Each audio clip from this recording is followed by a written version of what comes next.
Welcome to Strip Coverlet, where we squeeze the bigger picture out of literature. I am Adrian Fort, and we are here for another poetry discussion, which will appear in two separate playlists here on the channel. Number one being the Charles Bukowski playlist, number two being the poetry discussion playlist. The poetry discussion playlist now cruising towards 300 videos. The Bukowski playlist cruising towards 100. The poem in question today is known as The German Hotel. It reads as such. The German hotel was very strange and expensive and had double doors to the rooms, very thick doors, and it overlooked the park and the Wasserturm, and in the mornings it was usually too late for breakfast, and the maids would be everywhere changing sheets and bringing in towels, but you never saw any hotel guests, only the maids and the desk man.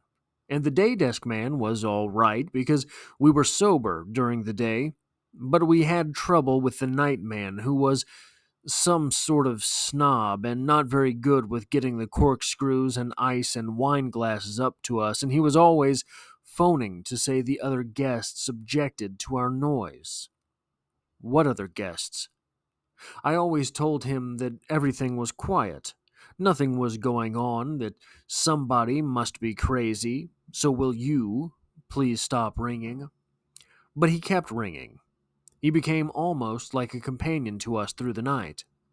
But the day man was very nice. He always had little messages of importance that either meant money or a good friend coming to see us, or both. We stayed at the hotel twice during our trip to Europe, and each time we checked out, the day clerk bowed to us ever so slightly. He was tall and well dressed and pleasant, and he said each time it was nice to have you with us. Please come here again if you return. Thank you, we said. Thank you. It's our favorite hotel. And if I ever get rich, I am going to buy it and fire the night clerk, and there will be enough ice cubes and corkscrews for everybody. Now, I don't want to talk about this poem because I am a crotchety overnight guy. That's not why. That just happens to be a strange quirk, right? A strange little quirk of this poem, right? But here's the thing. Here's what I do want to talk about here. So, number one, I should have written this down before. Number one is that this overnight guy, the negative influence, ends up being a very big part of their stay. Our speaker here mentions the day guy. He liked him. But the poem is about the bad experience. Now, nothing came of the bad experience. It was just a guy who was calling them up to tell them to be quiet. Nothing came of it. They weren't kicked out. They weren't told they could not come back. But if they were being rambunctious, they were told they were being rambunctious. That's all. And Bukowski, our speaker here, I guess I should say, kind of infers that, yeah, they were being rambunctious. So when the guy called and said, "You're being too loud, people have complained," he says to the guy, "You're crazy. Somebody's crazy. Everything's very quiet up here." But we know that's a lie.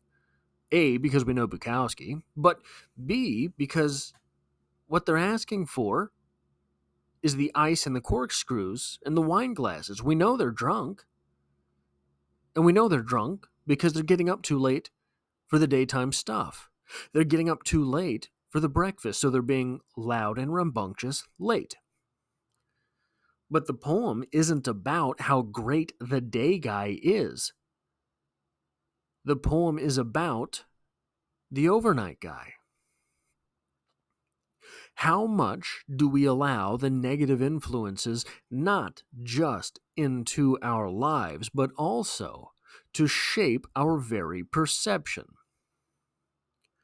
We have here Bukowski, the speaker at least, allowing the overnight guy, who's probably right, but who is disagreeing with our speaker,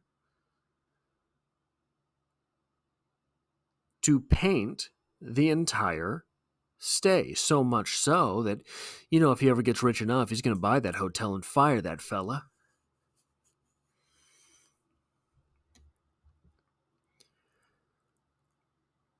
But here's the other thing. If we're talking about perception here, and we're talking about being lost in one's own perception, what it is that paints our perceptions, our speaker is not only allowing the negative experiences to paint their perception, they're also allowing their perceptions to paint their perceptions. What do I mean? Our speaker is readily admitting that he's getting up way too late for breakfast, and then asking, what other guests? There were no other guests there. Well, if you wake up too late to ever see anyone because they're already off on their day, you will very easily get the perception that no, there is no one there, won't you? So this is okay.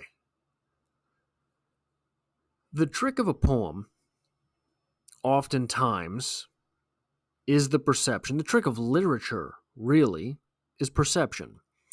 When you hear about a third-person narrator, you are assuming that third-person narrator to be impartial. It doesn't have to be the case. You hear about unreliable narrators. That means the person telling you the story is lying to you. Oftentimes, it is just one turn that we need. Here we have the first concession, or the most, not even the first, because the other one happens first, I think.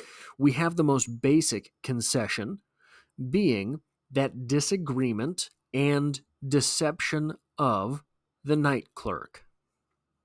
You have our speaker and whoever our speaker's guest is. We don't even meet the speaker's guest. We meet the overnight guy. We don't even meet the speaker's guest. We are, therefore, on our speaker's side, at least implicitly, through reading the poem. And further, once our speaker says, this guy was being such a jerk to us. This guy was such a jerk. Okay, we're on your side. Right? But the other twist is that our speaker may or may not be conscious of the fact that they are painting that interpretation. Our speaker may assume that we are in on the joke there. Our speaker, not the writer, again, the speaker in the poem, seems to be oblivious of the fact that the assumption that there are no other guests is probably faulty. So, in that assumption, we are exposing the speaker as an unreliable narrator. Because the speaker is exposed as an unreliable narrator through the fact that he is waking up too late, and that's why he doesn't see any other guests, and that's why he says there are none, probably he's wrong and he is waking people up in the middle of the night, we are then left to assume not only is the overnight guy not the bad guy, but he's probably just telling the truth. There are other people trying to sleep while our speaker is up being rambunctious and drunk. So there's two levels of assumption that the reader has to make in this poem, or conclusions that have to be drawn by the reader. But that's because there are two levels of, one level maybe of deceit, and one level probably of just misguidance, maybe. But we get that a lot in Bukowski's poems, where we have to question what is said and then question why we're questioning it. Who are you believing? Are you believing the speaker, or are you believing your own sensibilities? That is all I have for this poetry discussion.